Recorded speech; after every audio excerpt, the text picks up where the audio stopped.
এই ছবি অন্নদাশঙ্কর রায়ের ব্যক্তিজীবন ও সাহিত্যিক জীবন এবং তাঁর সময় ও সমাজের কাহিনী।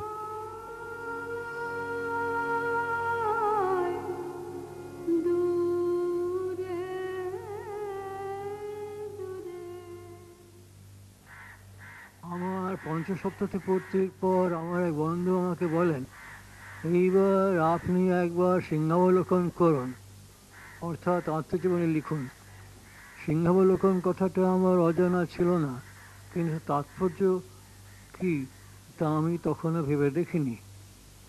বন্ধু চান যে আমি একবার পেছন ফিরে তাকাই আর যতখানি দেখতে পাই ততখানি দেখাই, অর্থাৎ আমার জীবন কাহিনী লিখি।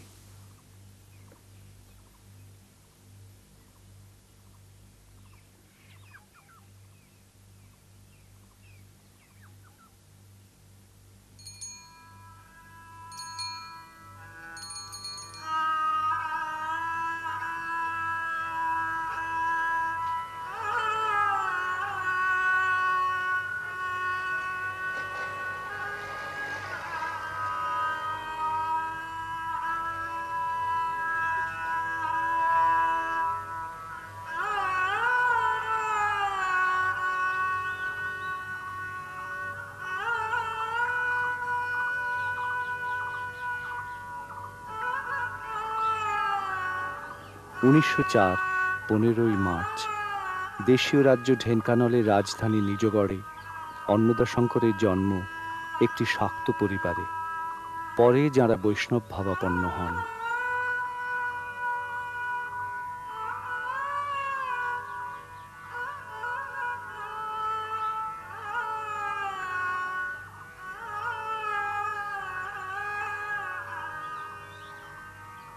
দাদু শ্রীনাথ রায়, বাবা নিমাইচরণ রায়। বাবার ছিল শিল্প, সাহিত্য ও সংস্কৃতিতে আগ্রহ। তিনি ছিলেন রাজবাড়ি থিয়েটারের অবৈতনিক ম্যানেজার।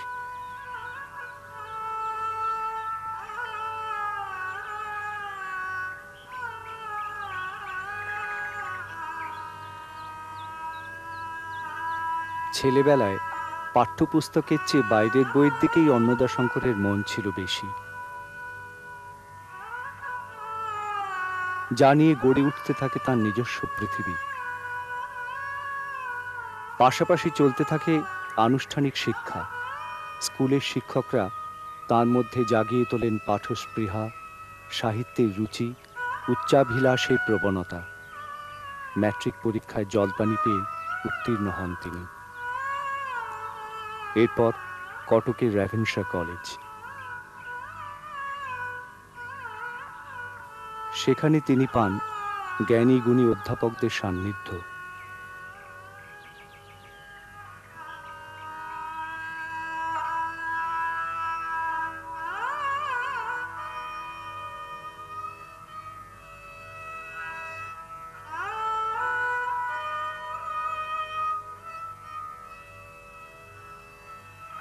রেভেনশা কলেজের লাইব্রেরিটি ছিল তার বিশেষ প্রিয়।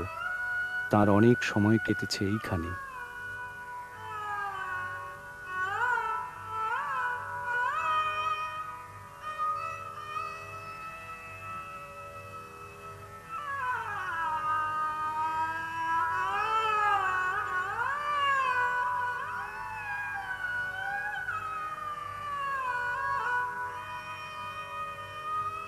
রেভেনশা কলেজ থেকে 2 বছর পর আয় পরীক্ষায় প্রথম হয়ে তিনি চলে যান পাটনায় ইংরেজি সাহিত্যে অনার্স নিয়ে পড়তে। যথাকালে বিএ পরীক্ষায় প্রথম শ্রেণীতে প্রথম স্থান পান। কলেজের পড়ার সময়ই তিনি লিখছেন 3টে ভাষায়, বাংলা, ওড়িয়া আর ইংরেজি। সংসারে বিষবৃক্ষের নাকি 2টি মাত্র অমৃত ফল আছে। অন্নদাশঙ্করের ভাষায়, আমার বেলায় সাহিত্য রসাস্বাদন ও বন্ধু সঙ্গ। এই সময়েই আইসিএস প্রতিযোগিতায় প্রথম হয়ে প্রশিক্ষণ নেওয়ার জন্য তিনি ইংল্যান্ড রওনা হন। ইংল্যান্ডে প্রশিক্ষণের পাশাপাশি চলতে থাকে লেখার কাজ। শুরু হয় কালজয়ী ভ্রমণ কাহিনী, পথে প্রবাসের রচনা।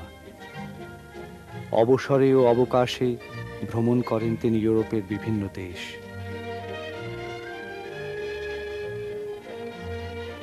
সুইজারল্যান্ডে রমারলার সঙ্গে তাঁর সাক্ষাৎ হয়। রনা তাকে বলেন, কখনো টাকার জন্য লিখবেন না, টাকার জন্য অন্য কাজ করবেন, লিখবেন আনন্দের জন্য।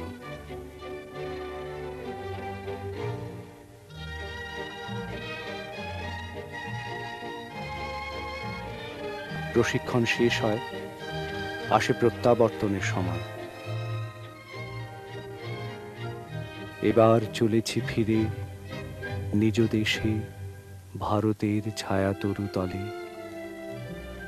হে ভারত, তোমার ধ্যানের, তোমার তনয় কর ভাগী, মোরে দাও বীজ মন্ত্র তব, অর্থহীন ধনের মানের, হব না অনুরাগী, জনকের যোগ্য সুত হব।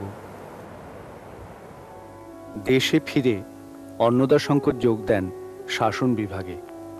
প্রথম পোস্টিং বহরমপুরে অ্যাসিস্ট্যান্ট ম্যাজিস্ট্রেট হিসেবে। তাঁর কাজ চাষি, জমিদার, মজুর, ব্যবসাদার, সন্ত্রাসবাদী আর অহিংসাবাদী, মন্ত্রী, এমএলএ, ছাত্র, অধ্যাপক সব রকম লোককে নিয়েই। কাজে ঝঞ্ঝাট অনেক, কিন্তু বৈচিত্র্য প্রচুর।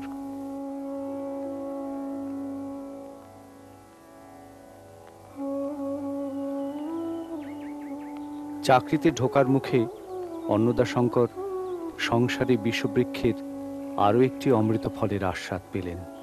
তা হল প্রিয়জন সঙ্গ। প্রিয়জনটি মার্কিনী রমণী অ্যালিস ভার্জিনিয়া অনডর্ফ। 1930-এ তাঁর সঙ্গে পরিচয়, প্রেম ও বিবাহ। লেখকের ছদ্মনাম লীলাময় রায় বলে মার্কিনী স্ত্রীর বাঙালি নামকরণ হল লীলা রায়। লেখকের মতে লীলা রায়ই তাঁর শক্তির প্রধান উৎস।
লীলা রায় জুলিয়াস সিজারের মতো এলেন, দেখলেন, জয় করলেন।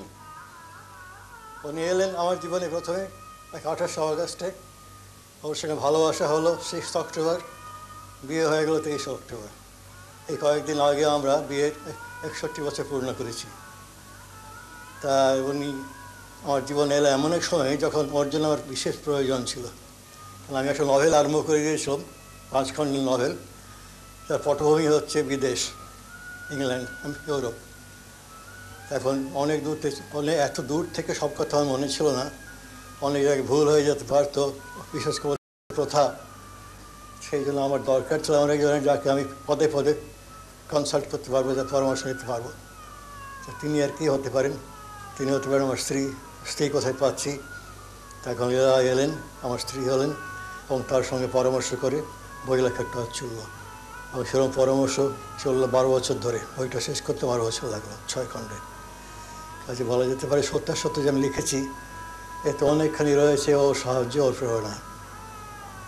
তারপরে সেই শেষ হয়ে গেল তা নয়, কারণ উনি খুব ভালো বাংলা শিখলেন, বাংলায় কথাবার্তা বললেন আমার সঙ্গে। আমার ছেলে মেয়ে যখন হলো তাদের সঙ্গে বাংলায় কথা বললেন, ওদেরকে একবার বাঙালি করে তুললেন, নিজেও বাঙালি হলেন। তার বাংলা ভাষা থেকে অনুবাদ করলেন। এই 50 বছর ধরে অনুবাদ করে আসছেন বাংলা ভাষায় একটানা। এবং অনেক লেখা অনুবাদ করেছেন উনি, অনেক সাহিত্যিককে, শুধু আমার নয়, স্বয়ং রবীন্দ্রনাথের লেখা। রবীন্দ্রনাথ স্বয়ং পছন্দ করেছেন অনুবাদ। সতীনাথ ভাদুরী ভেজিল ইউনেস্কো থেকে বেরিয়েছে, তারাশঙ্করের গণদেবতা, ভেজিল মানে জাগরি, তারাশঙ্করের গণদেবতা, সেটাও বেরিয়েছে বোম্বে থেকে, পরেশের ঘর থেকে। বাংলা সাহিত্যকে তিনি বাইরে পরিচিত করে দিয়েছেন অনেক দূর পর্যন্ত। আর নিজেরা লেখার হাতে নিজে কবিতা লেখেন, তার কবিতার অনুবাদ হয়েছে নানান ভাষায়। আমরাও যতটুকু দেখছি ওকে, তার সে তো অনেক বেশি ওর পরিসর। নানান দেশের ওর নাম লোকে জানে, আমার নাম জানে না। ওর লেখা বেরিয়েছে, আমার লেখা বেরোয়নি। উনি বাংলাতেও অনুবাদ করতে আরম্ভ করেছেন, একটা স্প্যানিশ কবিতার অনুবাদ করেছেন বাংলায়, তার জন্য প্রকাশক খুঁজছি, আমরা প্রকাশক পাচ্ছি না। তার বাংলায় কিছু কিছু লেখেন উনি, বাংলায় মৌলিক কবিতাও কিছু আছে, বাংলায় বইও লিখেছেন। তার এখন আমাদের জীবন হচ্ছে অনেকটা ওই সিডনি আর বিয়াট্রিস ওয়েবের মতো, আমরা পরস্পরকে সাহায্য করি, আমরা একসঙ্গে কাজ করি। তো দুজনে মিলে একটা বই লিখেছি আমরা, সে হচ্ছে বেঙ্গল লিটারেচার। সাথে আমারও জানা লেখা আছে, ওরও লেখা আছে। আর দুজনে মিলে লেখা আর কোনো বই নেই, তবে পরস্পরকে সাহায্য করেছি আমরা নানান লেখায়। সাহিত্যিক জীবনে বলতে গেলে উনি আমার নিত্য সঙ্গিনী, কাছে সঙ্গে আমি পেয়ে আসছি 60 বছর ধরে। আমার বাপ মা এই বিয়েটা পছন্দ করেননি, কাজে বাপ মার সঙ্গে একটা বিচ্ছেদ হয়ে গেল। কাজে ওকে দেশে ফিরতে পারেননি। 38 বছর পরে গেলেন, ছোটো ছেলে যখন ওখানে পোস্টেড হয় তখন মাস্টার থেকে ফিরে এলেন। এই 60-61 বছরের মধ্যে মাত্র 6 মাস কিছু জানায় দেশে গেছেন। তো এই একটা 30 টাকা নির্বাচনে রয়েছেন, এতকাল কত বড় ত্যাগ ভেবে দেখুন, কজন লোক পারে এটা। কাজে আমার হচ্ছে অনেক জীবনে অনেক ত্যাগ স্বীকার করেছেন, এবং সে ত্যাগের মূল্য যে আমি দিতে পেরেছি তা না, কেন আমি কিছুই ত্যাগ স্বীকার করিনি। আমি অনেক কিছু পেয়েছি, কিন্তু তার কোনো ঋণ শোধ করতে পারিনি। সেটা তোলা রইল, হয়তো পরজন্মে হতে পারে, যে জন্মান্তর থাকে।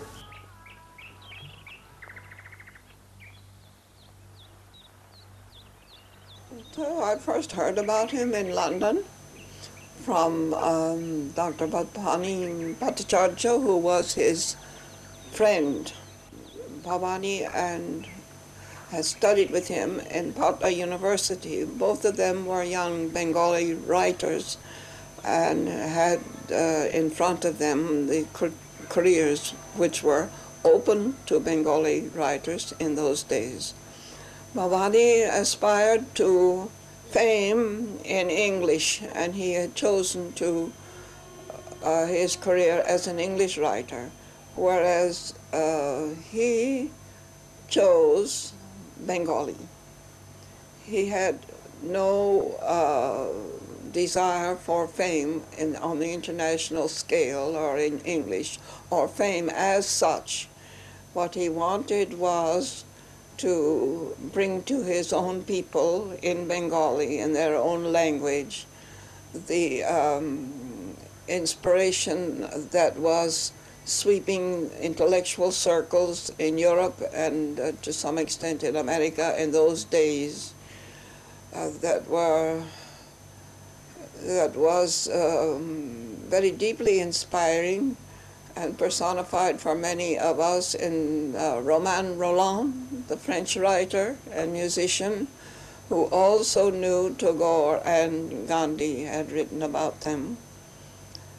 And behind him was the French philosopher Bergson's magnificent book called Creative Evolution.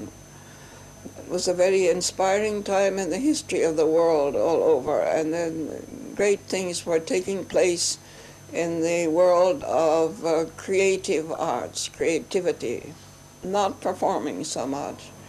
And I was interested in the creative side of the arts.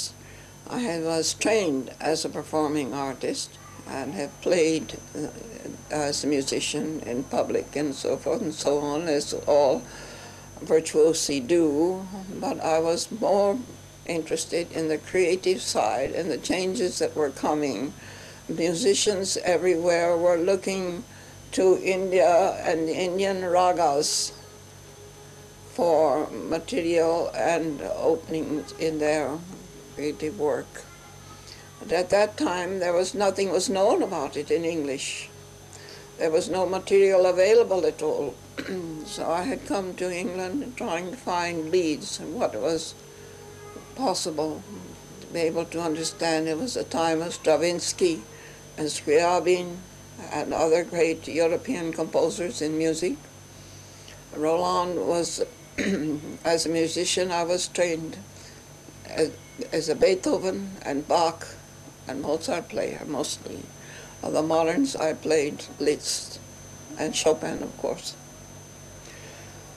So that we found that I was looking for what was available in Indian thought and tradition that would bring life and creativity and beauty into the general stream, world stream.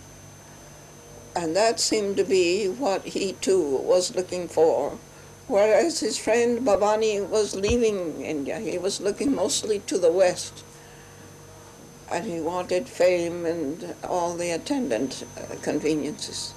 But he did not. He was interested most in Indian thought and how to link up the stream of Indian thought that was personified in Tagore and Gandhi with the stream of Western thought, which was at that time very inspiring, to make it a world thing and bring it into Bengali for his own people.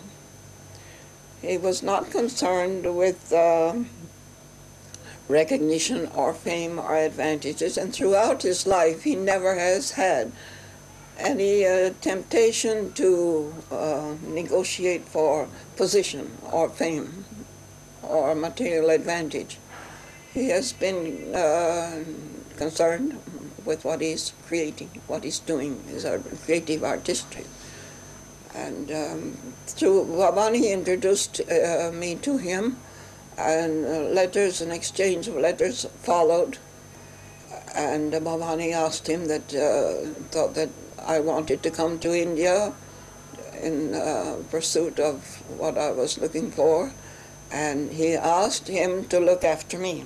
And he is still looking after me 61 years later.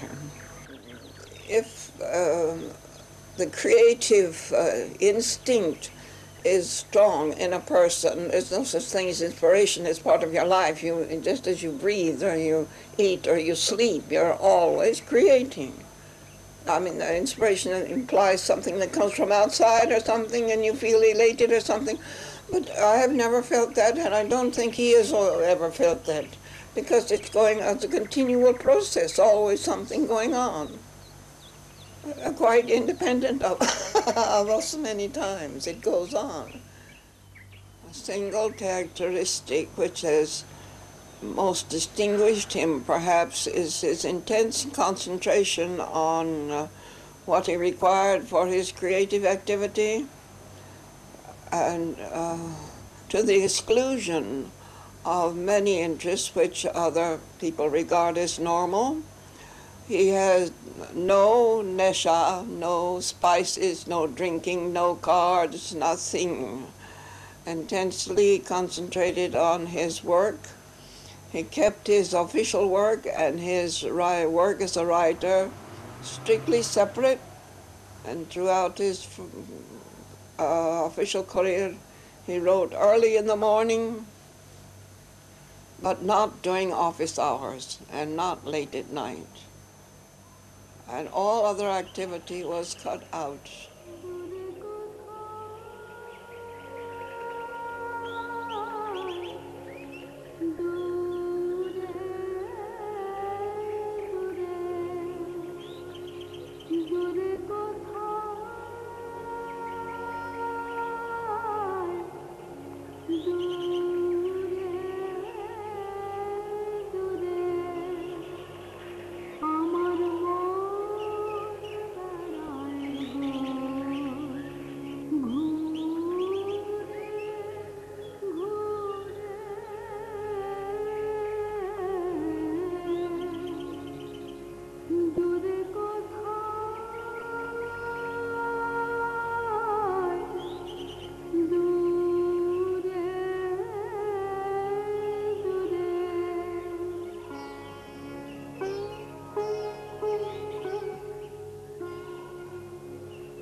চাকরিতে অন্নদাশঙ্কর পরে এলেন বিচার বিভাগে। এতে অনেক অপ্রিয় কর্তব্য এড়ানো গেল। তার বদলে এলো মামলা মোকদ্দমা নিয়ে দিনগত পাপক্ষয়, আইনের চুলচেরা প্রশ্ন, অপরাধের ভারী ভারী দণ্ড। লেখক হিসেবে যিনি ম্যান অফ থট, চাকরি জীবনে তিনি ম্যান অফ অ্যাকশন। তার নিজের ভাষায়, সরকারি চাকরিতে যে ধাঁদৌড় করেছে, অল্প সময়ের মধ্যে কঠিন সব সিদ্ধান্ত নিয়েছে, সব সিদ্ধান্তই যে ঠিক তা নয়, তবে কাউকে গুলি করে মারতে বা ফাঁসিতে ঝোলাতে হুকুম দেয়নি। চাকরিতে আরও কিছুদিন থাকলে হয়তো এমনি কিছু করতে হতো, যা তাঁর অকাল অবসরের একটি কারণ। লেখককে বিশেষভাবে টেনেছিল তাঁর সরকারি কর্মজীবনের সেই শেষ 7-8 বছর, যে কয়েক বছরে ভারতের ভাগ্য ও পৃথিবীর ভাগ্য দীর্ঘকালের জন্য নির্ধারিত হয়ে যায়। ভারত হয়ে যায় স্বাধীন, অথচ দ্বিখণ্ডিত। শুধু দেশ ভাগ নয়, প্রদেশ ভাগও ঘটে। যুক্তবঙ্গ ভেঙে হয় পূর্ববঙ্গ ও পশ্চিমবঙ্গ, আর ইউরোপও হয়ে যায় নাৎসি কবল মুক্ত, অথচ আধা আধি লাল।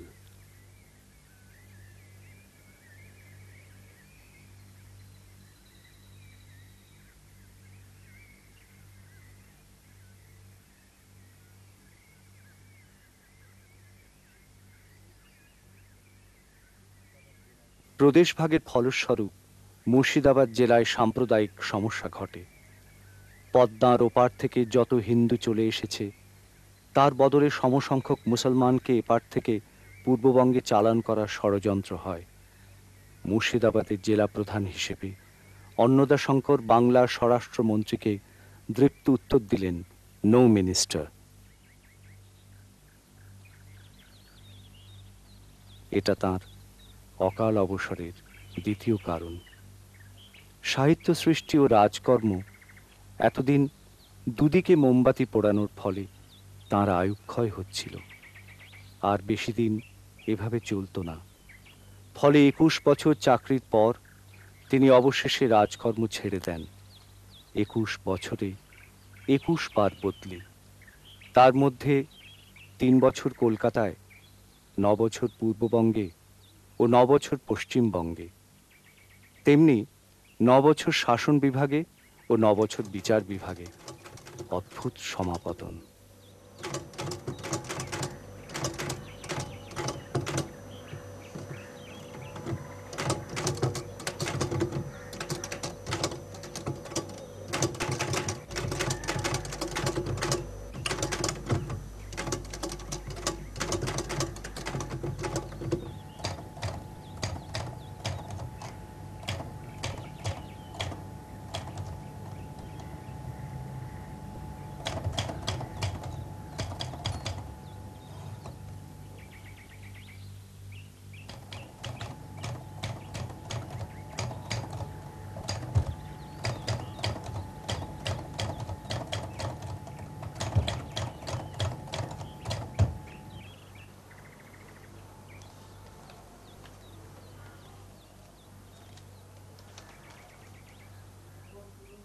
চিঠিখানা লিখেছে বন্দনা, জ্যাঠামশাই আর জেঠিমাকে।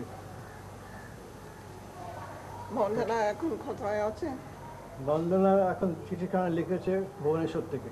ভুবনেশ্বর থেকে? ও থাকে তালচেরে, তার পোস্টিংটা তালচেরে। তালচেরের অ্যাড্রেস দেয়নি।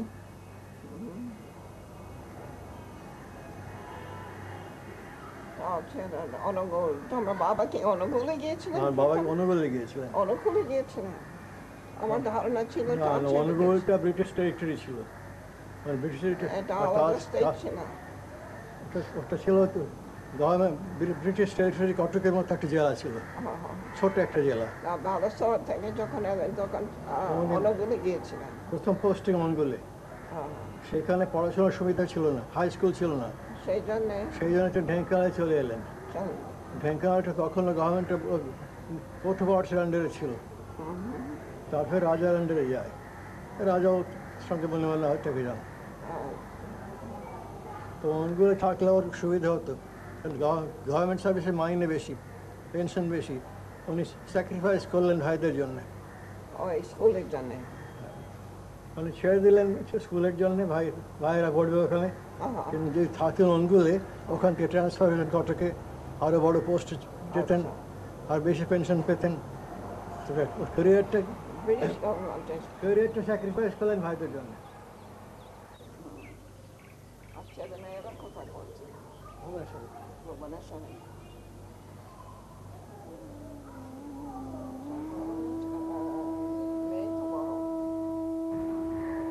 সাহিত্যিক মাত্রেই কিছু না কিছু বক্তব্য থাকে যেটা তাদের বিশেষ করে তাদের ব্যক্তিগত।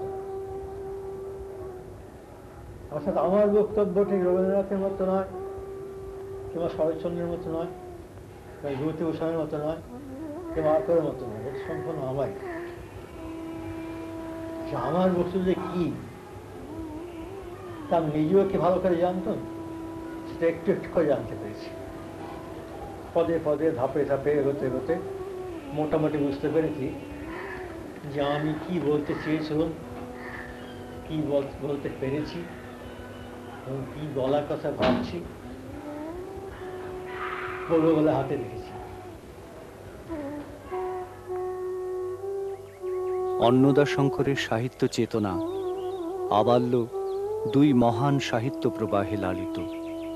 একটি ভারতীয় সংস্কৃতির ৩,০০০ বছরের ধারা, অন্যটি ইউরোপীয় রেনেসাঁসের ৫০০ বছরের জোয়ার।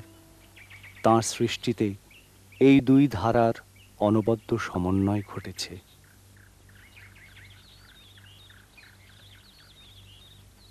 I came to know Annadashankar in 1921 for the first time. At that time, none of us who are known subsequently as belonging to Sabuj group in Orissa and in Oriya literature were known to each other. I had known a little a friend, Vaikunthanath Patnaik, but Kalindi Charan Panigrahi and Annadashankar Roy, who had also passed the matriculation examination that year, they had also taken admission there. Well, accidentally, all five of us, Annadashankar Roy, Kalindi Charan Panigrahi, Vaikunthanath Patnaik, Sarachandra Mukherjee, and myself, somehow or other, we came to know each other within a few days after we had taken our admission into the first year intermediate class. Well, we found gradually that all of us had a common interest in life, that was literature. And all of us were very ambitious, to say so, for the future regeneration of the Oriya literature as well as the Oriya community. We thought that it would be better to bring and organize, if possible, a Renaissance sort of thing, which was then rampant in Bengali literature and in Bengal. I remember now with very touching feelings that three of us have already departed. For the last 70 years, we have remained almost belonging to one family. We were close friends. Our wives were also close friends of each other, and all these five families were together. Well, many incidents have come in life, but our closeness remains and has survived all onslaughts of time and circumstances.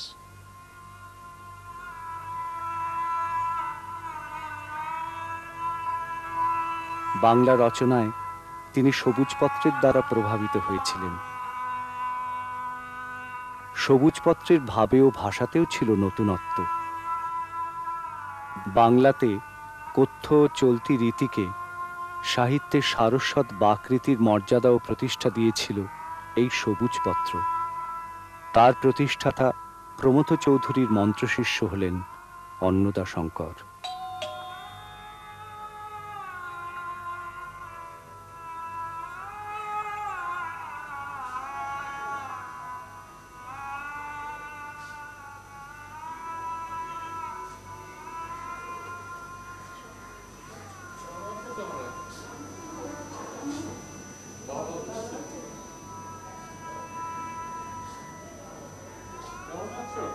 কি পূর্ণ, তোমাদের খবর কি?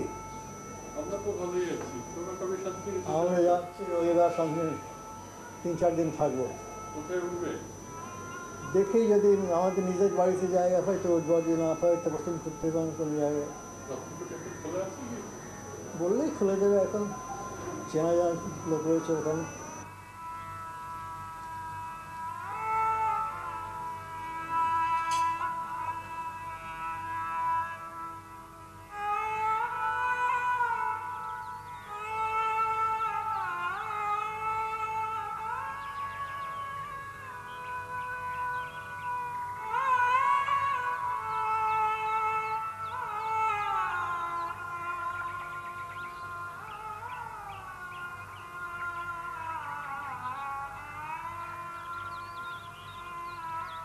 লেখক প্রেরণার জন্য কখনো ফিরে তাকাতেন অতীতের দিকে, সে অতীত স্বদেশের অতীত। আবার কখনো তাকাতেন পশ্চিমের দিকে, যে পশ্চিম স্বযুগের ভাবকেন্দ্র। পূর্ব ও পশ্চিম দিকসূচক শব্দ হলেও পূর্ব পশ্চিম বলতে আসলে যা বোঝাতো তা যুগসূচক। তাই মিলন নামে পূর্বের সঙ্গে পশ্চিমের, কাজে ঐতিহ্যের সঙ্গে আধুনিকতার।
অন্নদাশঙ্করের লেখায়, বিশেষত তাঁর উপন্যাসে, একাধিক থিমের সন্ধান পাওয়া যায়।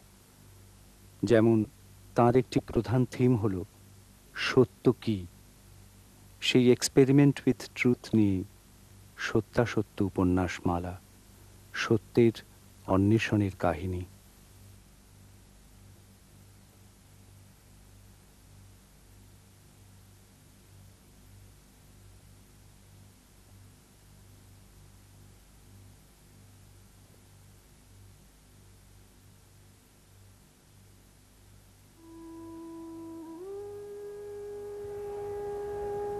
নরনারীর যে প্রেম, সারা জীবন ধরে সাধনা করলেও পূর্ণাঙ্গ হয় না। কেন নর আর নারী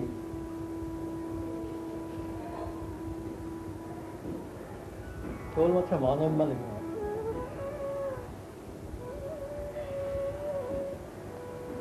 তারা দুটি আত্মা, যে আত্মার উপাধি নেই, নিরুপাধিক। আর তাদের মধ্যে এক সম্পর্ক রয়েছে যেটি পজিটিভ আর নেগেটিভের মতো পরস্পরকে পূরণ করছে। প্রেমের অন্বেষণ নিয়ে লেখা রত্ন ও শ্রীমতী উপন্যাসমালা।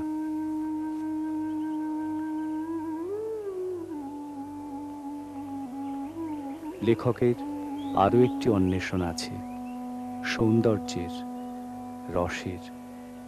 সেটাও একটা সম্পূর্ণতা, আর তার অন্বেষণও এক নিরন্তর প্রয়াস।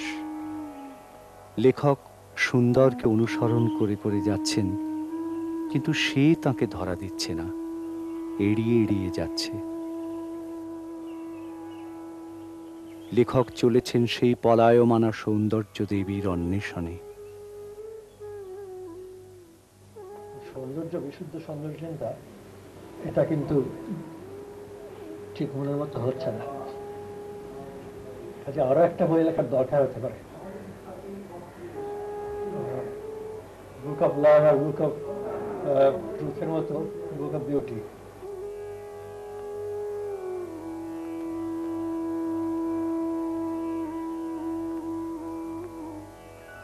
অন্নদাশঙ্করের সাহিত্য সৃষ্টিতে বস্তুত নানান সংশ্লেষণ, অতীত ও বর্তমান, প্রাচী ও প্রতীচী, শিল্প ও জীবন, বিশ্বাস ও মনন, এবং ভাবের সঙ্গে ভাবনা, বস্তু জিজ্ঞাসার সঙ্গে রোম্যান্টিক চেতনা, লোকজীবনের সঙ্গে পরিশীলিত জীবন, প্রাচ্য ভাবনার সঙ্গে পশ্চিমী আঙ্গিক, সব কিছুকে মিলিয়ে তিনি এক নান্দনিক সমীকরণে পৌঁছে যান।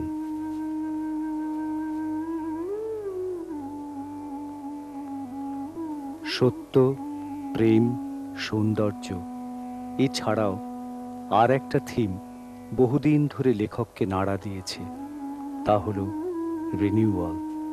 একটা দেশের, একটা জাতির রিনিউয়াল, যা ক্রান্তদর্শী উপন্যাস মালার মধ্য দিয়ে বলা হয়েছে। পার্ল লাগ্রিভিস্টের বারাব্বাস উপন্যাসে অদৃশ্য নায়ক যেমন যীশুখ্রিস্ট, ক্রান্তদর্শীর তেমনি গান্ধী, দ্য ইনভিজিবল হিরো।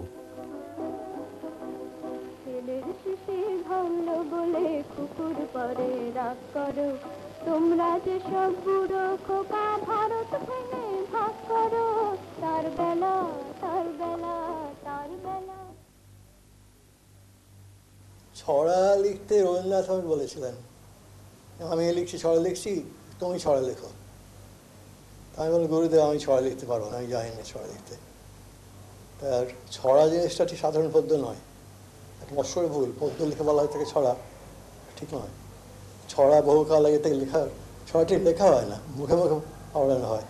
আগডুম বাগডুম ঘরডুম সাজে ঢেউসের বাজে, বাঁচতে বাঁচতে চললো ডুলি, ভিজুরি বেশি কমলাপল্লী, কমলাপল্লির টিয়েটা, সজীমার বিয়েটা, এর মধ্যে কোথায় কী দেখছেন সবই স্বতঃস্ফূর্ত হয়ে আসছে, একসাথে একটা ছবি ইমেজে আসছে। কিন্তু এটা আপনা আপনি আসছে, এটা কেউ কৃত্রিমভাবে হচ্ছে না। সেই রকম ছড়া লেখার ইচ্ছে আমার হলো কিছুদিন পরে, গুরুদেবের সঙ্গে কথাবার্তার পরে। অগস্টের বাদে বুদ্ধদেব বসু আমাকে অনুরোধ করলেন কয়েকটা কবিতা লিখতে। তো কবিতা লিখতে হঠাৎ ছড়া এসে গেল। এই ছড়াগুলো কতটা পলিটিক্যাল, কিন্তু তাহলে ছড়ার গুণ তার মধ্যে ছিল। তাহলে সেই ছড়ার ছন্দ আছে, বাংলা ভাষায় ছড়ার ছন্দ একটা ছন্দ আছে, সে একটা দুর্নীল ছন্দ, সে নাহলে হয় না। এখন এটা চর্চা করতে করতে ছড়াতে আমি কিছু কাজ করেছি, হয়তো শতেনেক ছড়া বলুন বা যাই বলুন, ছড়া জাতীয় জিনিস লিখেছি। তাতে একটা আমার খানিক দূর পর্যন্ত আমি অগ্রসর হতে পেরেছি। এই ছড়াতে আরও অনেক কাজ আছে, আমি নিজে জানি, তার আইডিয়া আমি এখন আধর সাত ছড়া যায়, তা আমি এখনও লিখতে পারিনি। তার জন্য আমি ভাবি অনেক সময় কী করে লিখবো। তার এই ধরনের যে কল মিস্ত্রিরা, টিউবওয়েলের মিস্ত্রিরা এখানে আছে, টিউবওয়েল সারাতে, তারা মুখে ছড়া ওড়ায়, নিজের বানিয়ে বানিয়ে বলে, শুনি আমি। কিন্তু সেগুলো কিন্তু লিখতেই পারছি না, লিখতে গেলে কৃত্রিম হয়ে যাবে। এখন ছড়া ছড়িয়ে রয়েছে, সকলের মধ্যে রয়েছে, দেড়শুদ্ধ লোক ছড়া জানে, ছড়া নিজে মুখে মুখে বেরিয়ে আসে, বাড়ির মেয়েরা জানে ছড়া কাটে। ওই তো এক বন্ধু লিখেছিল, তার মা ছড়া কাটতেন, কথায় কথায় ছড়া কাটতেন। তা সেই ছড়া কাটা মেয়েরা পারে, ছেলেরা পারে, চাষিরা পারে, মজুরেরা পারে, সকলে পারে। এটা একটা স্বতঃস্ফূর্ত আর্ট, এবং এটা খুব স্বাভাবিক, একটা পিপলের ভেতর থেকে, জনের ভেতর থেকে আসছে। এটা শুধুমাত্র ওপর দিকে জিনিস নয়। কিন্তু এই জিনিসটা, কিন্তু এটা ছড়া যদি লিখতে হয় তাহলে নিজেকে এক নিতান্ত বালক করে ফেলতে হবে। আমি যেন ছোটো ছেলে, কিংবা আমি যেন একটা চাষি কি মজুর, একবার জনগণের সঙ্গে ভিন্ন, আমি সেই কলমিস্ত্রি। আমি যদি সেই স্টেজে পৌঁছাতে পারি তাহলে পরে সত্যিকার ছড়া হবে। তাহলে আমি একজন শিক্ষিত হয়তো আমি সব যত্ন করে একটা লিখলাম আর একটা ছড়া হলো, এটা খুবই কৃত্রিম জিনিস। তা আমার নিজের লেখার মধ্যে প্রচুর কৃত্রিম ছড়া রয়েছে, আমি জানি। কাজে আমি নিজের পক্ষে কি আর সফল হতে পারি, আমি বলতে পারি যে আমি এখন সফল হতে পারিনি। তেলের শিশি ভাঙলো বলে কুকুর করে রাগ করো, তোমরা যে সব বুড়ো খোকা ভারত ভেঙে ভাগ করো, তার বেলা তার বেলা তার বেলা।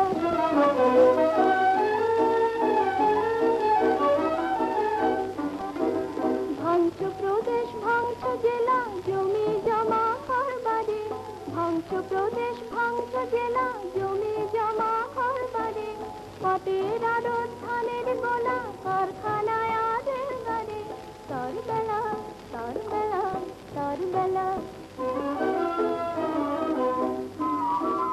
চায়ের বাগান কয়লা খনি, কলেজ থানায় অফিস ঘর, চায়ের বাগান। উপন্যাস ছাড়াও আরও বহু আঙ্গিকে লিখেছেন অন্নদাশঙ্কর, যেমন গল্প, প্রবন্ধ, নিবন্ধ, কবিতা ও ছড়া, ভ্রমণ কাহিনী এবং সাক্ষাৎকার ও সমসাময়িক নানান প্রসঙ্গী বিবৃতি। তার ভ্রমণ কাহিনীও সুবিখ্যাত। তার ভ্রমণ কাহিনী ভ্রমণের মানচিত্র থেকে মানুষের প্রাণচিত্র হয়ে ওঠা, আর প্রাণচিত্র বলেই তা সতত প্রাণবন্ত। তার নিজস্ব সত্তা রয়েছে। সে প্রবন্ধের ঘরের পিসিও না, কথা সাহিত্যের ঘরের মাসিও না।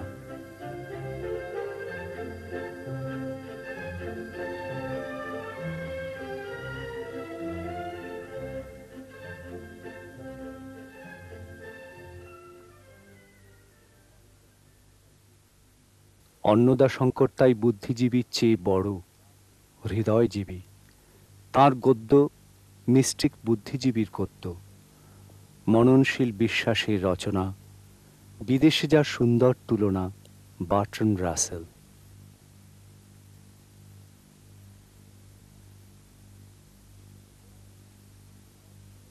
গোড়ায় আমার স্বাদ ছিল যে আমি হবো কবি। অনেক যারা পদ্য লেখে তাদের কবি বলা হয় বটে, কিন্তু শুধু পদ্য লেখে কবি হয় না। কবি শঙ্করাচার্য বলেছেন কবির মনীষী ক্রান্তদর্শী। কবি কথার মানে কবি কথার খুব ব্যাপক অর্থ। কবি হচ্ছে মিস্টিক, কবি প্রফেট, কবি অনেক কিছু। তো সেই কবি হওয়ার যে ইচ্ছা বা স্বাদ ছিল, সে স্বাদ কিন্তু আমার মেটেনি। আরম্ভ করেছিলাম, কিন্তু পরে দেখলাম সরকারি চাকরি নিয়ে যে কবিতা লেখার জন্য একেবারে মুডই আসছে না। কোনো মতে শব্দের সঙ্গে শব্দ মিলিয়ে আচ্ছা কিছু লিখতে পারে, তা ঠিক, কিন্তু সত্যিকার যদি মুড না আসে তাহলে বেশ একটা ভালো মনের মতো কবিতা লেখা যায় না। কাজে আমার খুব আফসোস হচ্ছেই যে আমি সরকারি চাকরি নিয়ে ম্যাজিস্ট্রেট হয়ে জাজ হয়ে হয়তো একদিক থেকে যথেষ্ট উন্নতি করেছি, কিন্তু কবিতাটাই ক্যাজুয়ালিটি। আমার যেমন মিউজিক্যাল ক্যারিয়ার গেল, তেমনি আমার পোয়েট্রি ক্যারিয়ারটা গেল। কবিতা আমি লিখতে পারলাম না, শেষকালে ছড়া লিখলাম। ছড়া ঠিক কবিতা নয়, ছড়া দিয়ে কবিতার স্বাদ পাওয়া যায় না, কিন্তু কোনো মতে একটা ডিসিপ্লিন মেনে চলেছি আমি। কিন্তু যদি সুযোগ পাই বা সময় পাই তাহলে আমি কবিতাই লিখবো আবার। সেটার জন্য আর জন্য পরজন্মের দরকার কিনা আমি জানি না, ইহজন্মের দরকার যদি বাঁচি আর একটু সময় পাই, সেরকম মুড যদি আসে, কিংবা যদি যেসব কাজ কামাই করতে হচ্ছে আজকাল, অনেক সব প্রবন্ধ লিখতে হচ্ছে বিষয় সে নানান বিষয়, এইসব ঝঞ্ঝাট যদি না থাকে তাহলে আমি কবিতাই লিখব। এই হচ্ছে আমার মনের অভিলাষ। আর বিশেষ করে একটা জিনিসের কথা আমি বারবার বলে এসেছি, আমি ব্যালেড লিখতে চাই। মানুষের তো ব্যালেড নেই, তাকে ব্যালেড বলা হচ্ছে, ব্যালেড নয়। কারণ সেই ব্যালেড লেখার ইচ্ছে আমার খুব আছে। এর কিছুতে হচ্ছে না, সেটা আসল মুডটাই আসছে না। সে মুডটা কবে আসবে, কেমন করে আসবে আমি ঠিক জানি না, কিন্তু যদি পাই সেই মুড তাহলে কিন্তু আমি কবিতা লিখব আর ব্যালেড লিখব। অর্ধ শতক পরে জন্মদিনে বলো তো আমার আজ কি স্বাদ বাকি, শুধু বেঁচে থাকাটাই কাম্য হবে, তেমন অমরাবতী দুনিয়াটা কি। টান যদি থাকে কোনো সে নয় প্রাণের, ধনের মানের নয় নয়কো যশের, স্নেহের প্রেমের টানে হৃদয় বাঁধা, অনুতে অনুতে টান মধুর রসের। মনে হয় আরও যেন কয়েকটি ধাপ প্রেমের দেউলদ্বারে উঠতে হবে, নয়তো আমার এই জীবন লীলার সাধনা অপরিণত ক্ষান্ত রবে। এই তবু সব নয়, আর কি আছে, অর্ধশতক পরে কি আছে বাকি। দুনিয়ার ভালো করা চাইলে কি হয়, তেমন সুবোধ ছেলে দুনিয়াটা কি। দুঃখমোচন ছিল ব্রত একদা, এখন দিয়েছি তারে গঙ্গা জলে। আর কোন ব্রত আছে প্রেম ব্যতীত, এবার বাঁচবো আর কিসের ছলে? কেন চাই যৌবন নতুন করে, মড়কের যুগে কেন রঙের নেশা? কে না জানে শোক আছে, বিরহ আছে, দীর্ঘ আয়ুষ্কাল অশ্রু মেশা।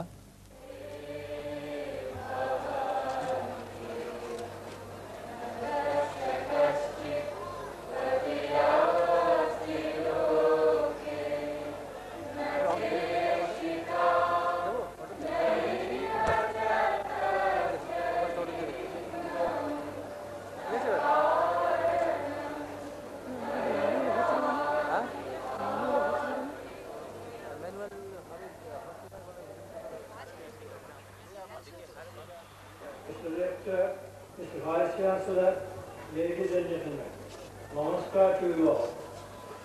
This is an auspicious day in my life.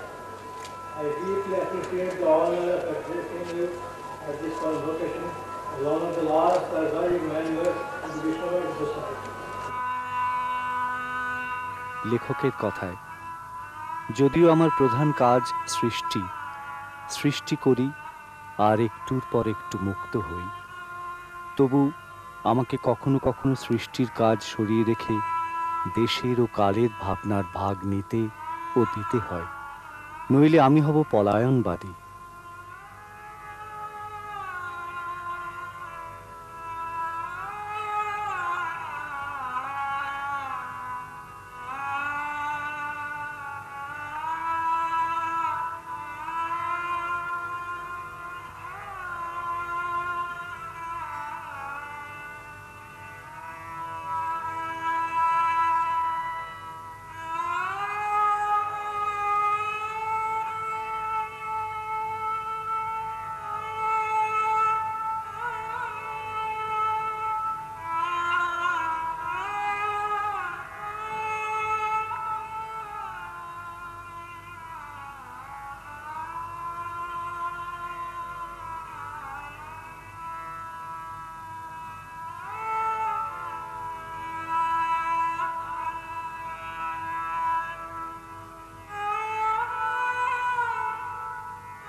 রবীন্দ্রনাথকে আবিষ্কার করি আমি বোধহয় 11-12 বছর বয়সে, চয়নিকা পড়তে পড়তে।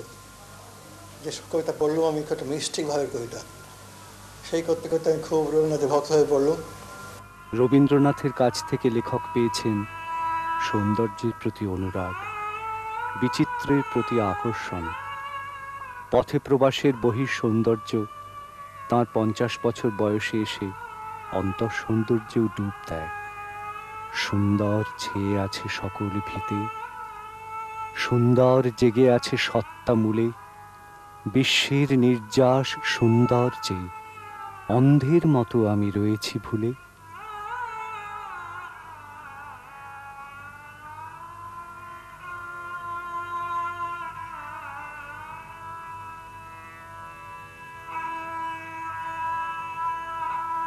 টলস্টয়ের কাছ থেকে লেখক পেয়েছিলেন সত্যের প্রতি অনুরাগ, এপিকের প্রতি আকর্ষণ। লেখকের শৈলীতে আছে যে সরলতা ও বিশুদ্ধ উচ্চারণের প্রবণতা, তা টলস্টয়ের জগতের শিল্পাদর্শ থেকে পাওয়া। তাঁর নিজের ভাষায়, যে টলস্টয় আর্টিস্ট তাঁরই অনুসরণ করেছি, যিনি মরালিস্ট তাঁর নয়। রমারোলার কাছ থেকে লেখক পান এপিকের প্রতি আকর্ষণ, উপন্যাসের আদর্শ সম্পর্কে প্রথম ধারণা পান রলার জাঁ ক্রিস্তফ থেকেই। টলস্টয়ের মৃত্যুর পর বিবেকের উত্তরাধিকার বর্তায় ইউরোপে রলায় এবং ভারতে গান্ধীতে।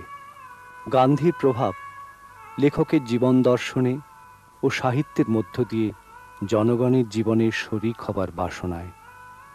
লেখকের শৈলীতে গান্ধীর বাকৃতির যে প্রলেপ, তার উৎস ওইখানেই। মহাত্মাকে আমি আবিষ্কার করেছি যদিও 12 বছর বয়সে, কিন্তু বুঝতে পারিনি সত্যাগ্রহ আন্দোলন সম্বন্ধে। তার কয়েক বছর বাদে উনি যখন ভারতবর্ষে আন্দোলন আরম্ভ করলেন, জলিয়ানওয়ালা বাগের পরে, তা মহাত্মার স্বরূপ পাওয়া গেল সত্যাগ্রহ, তখন মহাত্মার সম্বন্ধে পড়তে আরম্ভ করলাম। আর সে মহাত্মার সম্বন্ধে পড়তে যে আরম্ভ করলাম আমি, সে 1921 সাল থেকে আরও আগে থেকে আরম্ভ করেছি, আজকেও শেষ হয়নি। মহাত্মার সম্বন্ধে যতদিন ছিলেন ততদিন প্রত্যেক সপ্তাহে তার পত্রিকা আমি পড়েছি, তার মতামত কি আমি জানতে চেষ্টা করেছি। তখন তার সঙ্গে সবসময় মতামত মেলেনি, তা ঠিক, কিন্তু বুঝতে পেরেছি যে একজন অসাধারণ মানুষ, অদ্বিতীয় মানুষ, এবং এই যুগে হয়তো এইরকম লোক বেশি নেই, এই একজন দুজন এসেছেন। তো এইসব এগুলো সব একটা আবির্ভাব বলতে পারা যায়। তা আমাদের ভাগ্য ভালো যে উনি ছিলেন আমাদের সঙ্গে, আমরা একসঙ্গে নিঃশ্বাস নিতে পেরেছি। আমার ভাগ্য ভালো যে আমি ওর সঙ্গে আমার আলাপ হয়েছিল এবং ওর স্নেহ পেয়েছিলাম। আর আরও আমার আনন্দ যে রবীন্দ্রনাথের সঙ্গে আরও ঘনিষ্ঠ হয়েছিলাম এবং তারও স্নেহ পেয়েছিলাম। তো এইসব ভাগ্য সকলের হয় না। আর আমি মনে করি যে আমার জীবনের যেসব প্রাপ্তি, তার মধ্যে এই রবীন্দ্রনাথের সান্নিধ্য আর গান্ধীর সান্নিধ্য খুব বড় জিনিস।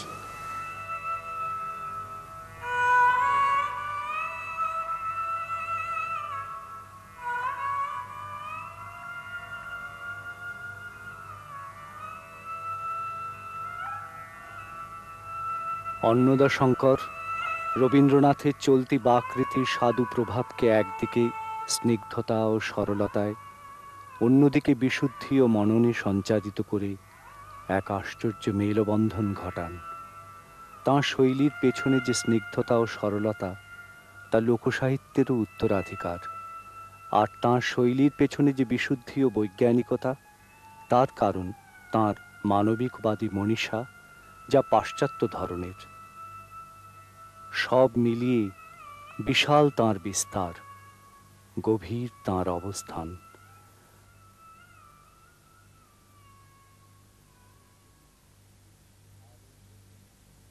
আর এর জন্য স্বীকৃতিও পেয়েছেন তিনি অজস্র, পদ, উপাধি, সম্মান, পুরস্কার।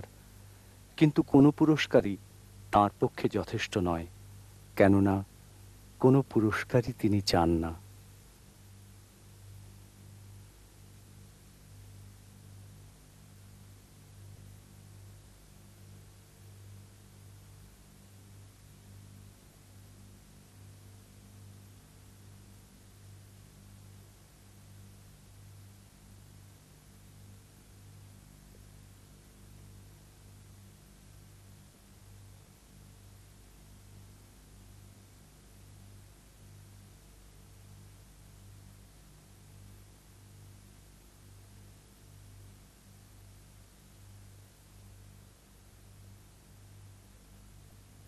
খেতাব চাইনি, ভাষা হবে ঠিক ঠিক হয়ে ভাব, এটাই ধন্য, চাই না খেতাব।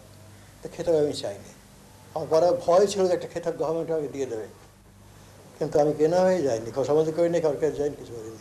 কিন্তু যে আপনার থেকে দেয় আমি কী করে না বলবো, সেটা সেরকম পুরস্কার আমাকে দিয়েছেন অনেক জায়গা থেকে, কিন্তু আমি নো স্ট্রিংস অ্যাটাচড।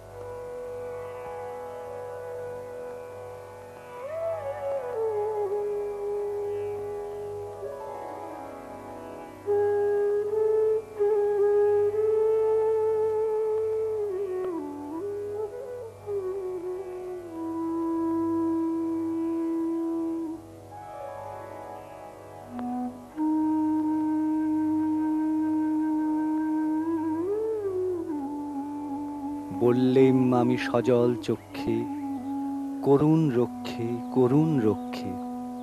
বললেম আমি, করে জোর কর, দয়া করে দেবী দেবেন না বর।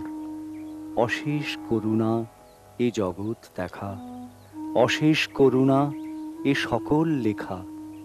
ভাষা হবে ঠিক, ঠিক হবে ভাব, এতেই ধন্য, কি হবে খেতাব। এই দেখা ও দেখানোর ব্রত নিয়েই একনিষ্ঠ আছেন অন্নদাশঙ্কর রায়।